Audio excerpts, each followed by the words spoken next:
ఏడాదికో వైవిధ్యం, ఏకదంతుని రూప నేపథ్యం, 70 అడుగుల ఎత్తైన ఖైరతాబాద్ మహాగణపతి విశేషాలు. మునుపెన్నడూ చూడనంత వరద విజయవాడ నగరాన్ని ముంచేసింది. గడిచిన 2 దశాబ్దాల్లో కూడా ఎప్పుడూ విజయవాడ నగరంలో ఇంత వరద అయితే వచ్చిన పరిస్థితి లేదు. ఈ రోజుకి 6వ రోజు. కానీ విజయవాడ నగర పరిధిలో అనేక కాలనీలు ఇంకా కూడా నడుములోతు నీళ్లలోనే ఉన్నాయి. ఈ వరద కారణంగా చాలామంది ప్రజలు తీవ్రంగా ఆర్థికంగా అయితే నష్టపోయిన పరిస్థితి కనబడుతుంది. ప్రస్తుతం మనం పాయికాపురం బర్మా కాలనీలో ఉన్నాం. ఇక్కడ చూస్తే కనుక ఇళ్ళన్నీ కూడా సగం వరకు కూడా మునిగిపోయి ఉన్నాయి. ప్రతి ఇంట్లోనూ మొత్తం అన్ని వస్తువులన్నీ కూడా పూర్తిగా తడిచి నానిపోయిన పరిస్థితి కనబడుతుంది. చిన్న చిన్న ఉపాధి చూసుకుని చిన్నగా కుటుంబాలను పోషించుకునే వాళ్ళు అనేక మంది ఈ ప్రాంతంలో నివాసం ఉంటుంటారు. మనం చూస్తే కనుక ఏ ఇల్లు చూసినా ఇదే తరహాలో పూర్తిగా మునిగిపోయింది. ఇంట్లో ఉన్న ప్రతి సామాను కూడా, అంటే ఇంట్లో వంట సామాను కావచ్చు, లేదంటే వాళ్ళు నిద్రించే మంచాలు కావచ్చు, లేదా వాళ్ళు వినియోగించుకునే వస్తువులు ఏదైనా సరే అన్నీ కూడా పూర్తిగా తడిచి నానిపోయిన పరిస్థితి. ఏ ఒక్కటి కూడా మళ్ళీ వినియోగించుకోవడానికి ఉపయోగం లేకుండా పోయిన పరిస్థితి. దీంతో ఏ కుటుంబాన్ని కదిలించినా సరే కన్నీటి గాథలే కనబడుతున్నాయి. మొత్తం అన్నీ కూడా ఇలాగే మునిగిపోయిన పరిస్థితి చూస్తున్నాం మనం. కొంతవరకు ఇంట్లో ఉన్న సామాన్లు మంచం మీద వేసుకుని వీటిని తడవకుండా చూసుకునే ప్రయత్నం చేసినప్పటికీ కూడా వరద ముంపు ఈరోజు కొంత తగ్గినప్పటికీ కూడా నిన్నటికి మొన్నటికి చూస్తే కనుక ఇప్పుడున్న నీటి ప్రవాహం మీద ఎక్కువగానే నీటి ప్రవాహం. దీంతో ఇవన్నీ కూడా పూర్తిగా తడిచి ముద్దయిపోయి ఇక్కడ మనం చూస్తే కనుక అంటే బీరువాతో సహా అన్నీ మొత్తం వాళ్ళ దుస్తులు కావచ్చు మొత్తం అన్నీ కూడా తడిచి మొత్తం నాశనం అయిపోయాయి. ఎందుకు పనికి రాకుండా పోయాయి. ఈ ఇంట్లో ఉన్న ఒక మహిళ ఉన్నారు, ఆవిడతో మాట్లాడే ప్రయత్నం చేద్దాం. అమ్మా, ఎన్ని రోజుల నుంచి మీరు నీళ్ళలో ఉన్నారు? అసలు ఆదివారం నుంచి సార్, ఆదివారం నుంచి మాకు వాటర్ వచ్చేసింది, సడన్గా వచ్చేసింది. మేము ఇంకా చూసుకోవడానికి కూడా లేదు. పిల్లల బుక్స్తో సహా మొత్తం అన్నీ తడిచిపోయినాయి. ఇంకెంత ట్రై చేసినా ఇంకా మా వల్ల అవ్వలేదు. ఇంకా అలా ఉంటున్నాం ఇక్కడ. మరి 4 రోజుల నుంచి ఎక్కడ ఉంటున్నారు? మరి ఇలాగే ఉంటున్నాము, ఇలాగా కూర్చోనో పడుకోనో అలాగా ఉంటున్నాం. చాలా ఇబ్బంది 2 పిల్లలు మాకు రెంట్కు ఉంటున్నాం మేము, సొంత ఇల్లు కూడా కాదు. అలా ఇబ్బంది పడుతున్నాం. మరి చాలా బుక్స్ కూడా పిల్లలకి తడిచిపోయి ఏమీ జాగ్రత్త చేసుకోవడానికి కూడా అవలా. ఎంత ఊహించారమ్మా? అంటే ఉన్నదంతా కూడా మొత్తం నీటి పాలు అయిపోయింది. అంత అయిపోయింది సార్. మేము అసలు ఊహించలే. చిన్న పిల్లలు మాకు, ఇంకా ఆ పిల్లల్లో ఇంకా అలా భద్రంగా పెట్టుకుని ఇంకా బుక్స్ కూడా కాపాడుకోవడానికి లేవు. అన్నీ తడిచిపోయినాయి. చూసారుగా మీరే, అన్నీ ఇంటి మీద పెట్టాం, అన్నీ తడిచిపోయి ఇక్కడ వరకు వచ్చేసింది వాటర్. ఇక్కడ బట్టలు, అక్కడ బియ్యం డ్రమ్ము పెట్టాం, అది కూడా తిరగబడిపోయి మొత్తం అన్నీ తడిచిపోయినాయి. అయితే మనం చూస్తున్నాము ఈ వరద కారణంగా పూర్తిగా వీరంతా కూడా నష్టపోయిన పరిస్థితి మనకి ఇక్కడ దృశ్యాల్లో కనబడుతుంది. ఇంట్లో ఏ వస్తువు కూడా పనికి రాకుండా పోయిన పరిస్థితి కనబడుతుంది. ఇంట్లో మంచాలు కావచ్చు, బీరువాలు, అలాగే మిగిలిన వస్తువులు, వారికి సంబంధించిన దుస్తులు కావచ్చు, అన్నీ పూర్తిగా తడిచి ముద్దయిపోయిన పరిస్థితి కనబడుతుంది. మొత్తం అన్నీ పూర్తిగా నాశనం అయిపోయాయి. దీంతో తాము అనేక రకాలుగా పూర్తిగా ఆర్థికంగా నష్టపోయామనేది వారు చెప్తున్న పరిస్థితి కనబడుతుంది.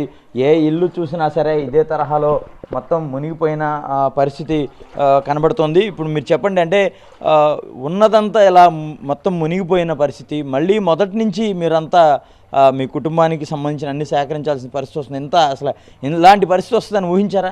ఊహించలేదండి. అసలు ఇలా వస్తుందని మేము ఇలా ఇదే వద్దని కూడా ఊహించుకోలేదు. మొత్తం నాశనం అయిపోయింది. ఇది ఇలా వాటర్ వస్తుందని కూడా మేము ఊహించుకోలేదు. మొత్తం సామాన్లు తీయడానికి కూడా గ్యాప్ లేదండి, అంత ఇదిగా వచ్చేసింది వాటర్. సామాన్లు తీసి జాగ్రత్త చేద్దామని ఎక్కడన్నా సరే వాళ్ళ ఇళ్ళలో కూడా వాటర్ ఫుల్గా వెళ్ళిపోయినాయి. ఇంకా మొత్తం అన్నీ నాశనం అయిపోయినాయి. ఫ్రిడ్జ్ కానీ వాషింగ్ మిషన్ మొత్తం అన్నీ నాశనం అయిపోయినాయి సార్. ఇంకేం చేయాలో అది మీరే నిర్ణయించుకోవాలి. అయితే మనం చూస్తున్నాము రూపాయి కూడబెట్టుకుని వారి ఇంట్లో వస్తువులు అయితే కూడా వీళ్ళంతా ఏర్పాటు చేసుకున్నారు. కానీ ఈరోజు చూస్తే కనుక పూర్తిగా ఇల్లు మొత్తం సగం పైన మునిగిపోయింది. ఇంట్లో ప్రతి వస్తువు కూడా ఎందుకు పనికి రాకుండా పోయింది. మళ్ళీ మేము మా జీవితాలను 0 నుంచి మొదలు పెట్టాల్సిన పరిస్థితి ఉందని వారంతా కూడా ఆవేదన ఆందోళన వ్యక్తం చేస్తున్న పరిస్థితి. ప్రస్తుతం మనం పాయికాపురంలో ఉన్నాము. ప్రస్తుతం వరద నీరు ఇక్కడ ఇంకా కూడా నడుములోతు కొనసాగుతున్న పరిస్థితి కనబడుతుంది. పైనుంచి వరద ఇంకా వస్తుంది. ఈ ప్రాంతం నుంచి దిగువకు వెళ్లాల్సిన పరిస్థితి. ఇక్కడ ఈ ప్రజలంతా ఇక్కడున్న ఈ కాలనీ వాసులు కావచ్చు, చుట్టుపక్కల కాలనీల వాళ్ళంతా కూడా 6 రోజుల నుంచి ఇదే తరహాలో ఉన్నారు. ఇప్పుడు మనం ఉన్న ఈ కాలనీ పాయికాపురంలోని బర్మా కాలనీ. ఇక్కడ ప్రజలకు అంటే ప్రభుత్వమేమో నేరుగా మీ ఇంటికే వచ్చి అన్నీ అందిస్తాము, ఎవరు మెయిన్ రోడ్ల మీదకి రాకండి, మీ ఇంటికే వచ్చి మంచినీళ్ళు అన్నీ ఇస్తామని చెప్తున్నారు. కానీ అలాంటి పరిస్థితి అయితే ఇక్కడ కనబడట్లేదని చెప్తున్నారు. మనతో పాటు కొంతమంది స్థానికులు ఉన్నారు ఇక్కడ, వారిని అడిగి తెలుసుకునే ప్రయత్నం చేద్దాం. అమ్మ, 5 రోజులుగా మీరు ఈరోజు 6వ రోజు, 6 రోజులుగా నీళ్లలో ఎలాంటి ఇబ్బందులు పడుతున్నారు? మీకు ప్రభుత్వం నుంచి ఆహారంగానే ఏమైనా తెచ్చిస్తున్నారా? ప్రభుత్వం వాళ్ళు కాదండి, మేము పరిగెట్టుకెళ్ళి రోడ్డు మీదకి వెళితే దొరుకుతున్నాయి. అది మనిషి లోతు నీళ్ళలోని పడతలేకపోతే ఒకళ్ళొకళ్ళు పట్టుకుని వెళ్ళి తెచ్చుకుంటున్నామండి మేము. అంతే తప్ప సందుల్లోకి వచ్చి ఎవరు ఇవ్వట్లేదండి మాకు అసలుకి. ప్రభుత్వం వాళ్ళు అయితే ఇంత మట్టికి మమ్మల్ని పట్టించుకున్న వాళ్ళు లేరు. మీరే ఫస్ట్ టైం ఇప్పుడు రావడం. అంటే ఇప్పుడు ట్రాక్టర్లు పెట్టాం మేము, లేదంటే పునరావాస సంబంధించి లోపల చాలా మంది సిబ్బందిని పంపించాం అని అంటున్నారు కదా. పిల్లల్ని వేసుకొని ఎలాగెళ్ళమండి అసలుకి? బక్కళ్ళిద్దరం అయితే గబుక్కుని వెళ్ళిపోతామండి. పసిపిల్లల్ని వేసుకుని ఏం వెళ్తామండి? వాళ్ళని ఎత్తుకోగలిగిన వాళ్ళం కాదు. నీళ్లు చూస్తే మేము ఇక్కడ దాకా ఉన్నాయి, ఎలా వెళ్తాం మేము? ఎవరు వచ్చారు? ఎంతమంది అన్నారు మీ ఇంట్లో? మీరు అక్కడ దాకా గట్టు మీదకి వెళ్తే ఎన్ని అందరికి సరిపడా ఆహారం ఇస్తున్నారా? ఏమో పొట్లాలు తెచ్చుకొని అలాగే సర్దుకుంటున్నామండి. అదిగో వాళ్ళు వండి పెడుతున్నారండి. కృష్ణారావు గారు అనేసి వాళ్ళు వండి పెడుతున్నారు. ఇక్కడ వాళ్ళు అందరం కూడా 30 కాపురాలు అయితే ఇక్కడే ఉన్నామండి. ఎటు వెళ్ళకోకుండా నెలకు భయపడిపోయి. పాములు ఏం దిగుతామండి దిగాలంటే? ఇప్పుడు మేము పోతే పోయాం, మా పిల్లలు పోతే అలాగా. 5 రోజుల నుంచి ఎలా ఉందమ్మా మీ కాలనీలో? పిల్లలతో పాటు ఉన్నారు ఇక్కడ? ఇక్కడే ఉన్నామండి 5 రోజులు, 6వ రోజు అండి ఈరోజు. ఇక్కడే ఉన్నామండి మేము, ఎక్కడికి వెళ్ళలేదు అసలుకి. ఎక్కడికి వెళ్ళాలి? ఎక్కడికి వెళ్ళాలండి? మాకైతే మా ఇంట్లో నాకు మా మనవరాలకి టైఫాయిడ్ జ్వరాలండి నిన్నటి వరకును. గురువారం సిలేని ఎక్కించుకున్నాను, శనివారం ఇది వస్తుంది. శనివారం నైట్ నుంచి ఇది వస్తుంది మాకు. ఇంత నీళ్ళు వస్తున్నప్పుడు ఎవరైనా చెప్పారా మీకు? ఎవరు రాలేదండి. ఎవరు వచ్చి చెప్పారు నన్ను? మనకి ఎవరు రాలేదండి. ఎవరు రాలే మాకు. అనౌన్స్మెంట్లు ఏమీ రాలేదండి మాకు. ఆ ఫస్ట్ రోజున కూడా రాలేదండి. సండే రాలా. మండే నుంచి ఇంకా హెలికాప్టర్లు తిరగటము చేయడము. అప్పుడు భోజనం అందించారు ఇక్కడ ఉన్న వాళ్ళకి. ఇక్కడే మాకు ఆ ట్రాక్టర్లో వచ్చేస్తున్నారు కానండి. భీమవరం నుంచి ఇంకా వేరే వేరే ఊరుల నుంచి వచ్చి ఇస్తున్నారండి కుర్రాళ్ళు. అంతే తప్ప ఇక్కడ వాళ్ళు ఎవరు ఇచ్చింది కూడా మాకు ఎంత మట్టికి తెలియలే. నిన్న ఇవాళ పోలీసులు ఉండి పాలును రొట్టి ఇచ్చారు. అయితే ఇక్కడ మరి కొంతమంది ఉన్నారు. ఏమంటే ఎంతమంది ఉన్నారు మీరు ఇంట్లో? మీ ఇంట్లో వాళ్ళందరికీ భోజనాలు తెచ్చుకోవడానికి ఎక్కడ దాకా వెళ్ళాల్సిన పరిస్థితి ఉంది? కనీసం దాదాపు 1 కిలోమీటర్ వెళ్ళాల్సి వస్తుంది సార్. ఇక్కడ రావట్లా. గత 4 రోజుల కిందట అయితే కనుక అక్కడ 1 కిలోమీటర్ రామవరపాడు పల్స్ బార్ దాకా వెళ్ళాల్సి వస్తుంది సార్. అక్కడికి వెళ్ళి వాటర్ కానీ ఏదన్నా మోసుకొని తెచ్చుకోవాల్సి వస్తుంది. కానీ ఇంత వాటర్ వస్తుంది అసలు ఏం జరుగుతుంది, ఎలా ఉన్నారు, ఏమీ లేదు సార్. ఒక ట్రాక్టర్ ఆ చివరాగితే రండి అంటున్నారు. కానీ అక్కడ దాకా వెళ్ళేలోపు ఆ ట్రాక్టర్ ముందుకు వెళ్ళిపోతుంది. ఇంతవరకు ఏ ఆహారం మేము తెచ్చుకోవడమే కానీ అరే వీళ్ళు ఎలా ఉన్నారు, ఏంటి, ఏం చేద్దాం, మా సర్టిఫికేట్లు కానీ ఇంటి పట్టాలు కానీ అన్నీ పోయినాయి సార్. ఎవరు తీసుకొస్తారు, ఏమిస్తారు? ఇప్పుడు మా భవిష్యత్తు ఎలా చూస్తారు? మా ఇంటి పట్టాలు పోయినాయి, మేము చేసుకున్న రిజిస్ట్రేషన్ అన్నీ పోయినాయి. ఎక్కడి నుంచి తీసుకొస్తాం? అన్నీ మునిగిపోయిన తర్వాత ఇప్పుడు తేలుతున్న తర్వాత వస్తున్నారు. దానికి ప్రయోజనం ఏంటి సార్? ఏమన్నా ప్రయోజనం ఉందా మాకేమన్నా చేయడానికి? అసలు ఏమీ లేదు సార్, ఏ సహాయం లేదు.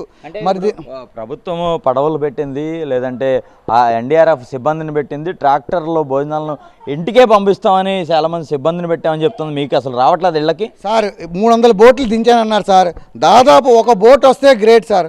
మేము ఆ ముసలోళ్ళని భుజాల మీద వేసుకొని అలాగే తీసుకెళ్ళాం సార్. ఎన్డీఆర్ఎఫ్ వాళ్ళు బోట్లు రండి అని మేము వినాయకుడి గుడి దగ్గర అడిగితే మీరు అక్కడే ఉండండి, మేము ఎదురుకెళ్ళి వస్తామని వాళ్ళు సెల్ఫీలు దిగి ఎన్డీఆర్ఎఫ్ వాళ్ళు ఫోటోలు పెట్టుకున్నారు, మేము డ్యూటీ చేసామని. అది కరెక్ట్ కాదు సార్. ఈ టైంలో వచ్చి ఆదుకున్నవాడే మాకు ఏదన్నా చేసినా చెందినా ఈ టైంలో ఆదుకోవాలి సార్. అంతా దిగిపోయిన తర్వాత అరే రోడ్డు కనబడింది, ఏ అమ్మా బాగున్నారా, ఎలా ఉన్నారా, అది కాదు సార్.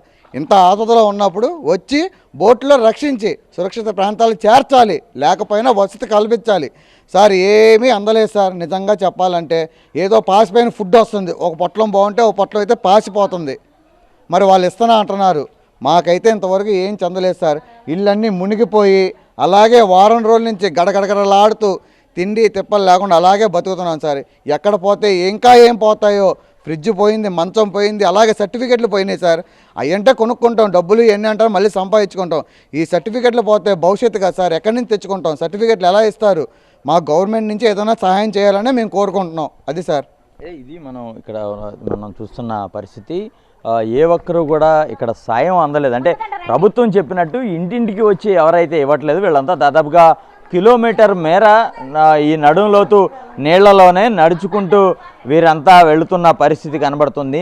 ఈరోజు స్వల్పంగా ఇక్కడ వరద కొంత తగ్గిన పరిస్థితి కనబడుతుంది. కానీ నిన్న మొన్నటి వరకు చూస్తే దాదాపుగా పీకల లోతు వరకు కూడా ఇక్కడ వరద నీరు ఉంది. దీంతో వీరంతా కూడా అనేక రకాలుగా అంటే చిన్న చిన్న పిల్లలు, వృద్ధులతో అనేక రకాల సమస్యలు పడ్డారు. అమ్మా ఎలా ఈ రోజుకి 6వ రోజు ఎట్లా ఉందమ్మా? ఎవరన్నా వచ్చి ప్రభుత్వం నుంచి వచ్చి ఏమైనా ఇస్తున్నారు? ఉన్నాము, ఎవరు రావటం లేదు. ఆ రోడ్డుకి వస్తున్నారు, ఈ రోడ్డుకి వస్తున్నారు. మగవాళ్ళు ఉంటే వెళ్ళి తెస్తున్నారు, ఆడవాళ్ళు అయితే వెళ్ళలేకపోతున్నారు. మీద నుంచి దిగి ఏమి వెళ్తారండి ఇంత నీరులోన? అలా పరిస్థితి అనమాట మాది. ఎవరు రావట్లేదా మీకు ఇంటికి వచ్చి? రావట్లే, ఏదో బిర్యానీ అని తెస్తారు, అది బాగుంటే తినడం, బాగాలేదు పడేయటం, అలా పరిస్థితి. డాబాల మీద ఉన్నోళ్ళు మేము వెళ్తాం, ఆడవాళ్ళము. ఇదిగో ఈరోజు తగ్గింది కాబట్టి బయటికి రాగలిసాం. మరి 3 రోజుల నుంచి కిందకు దిగుతుంటే నోట్లోకి వెళ్ళిపోతున్నాయి కదా నీళ్ళు. ఏమి వెళ్ళి తెచ్చుకొని తింటాం మేము? మగవాళ్ళు వెళ్ళటం, ఏదో తెస్తే అదే తింటాం, లేకపోతే లేదు. ఆ పైన 3 అంతస్తుల మీద 4 అంతస్తుల మీద ఉన్నాం.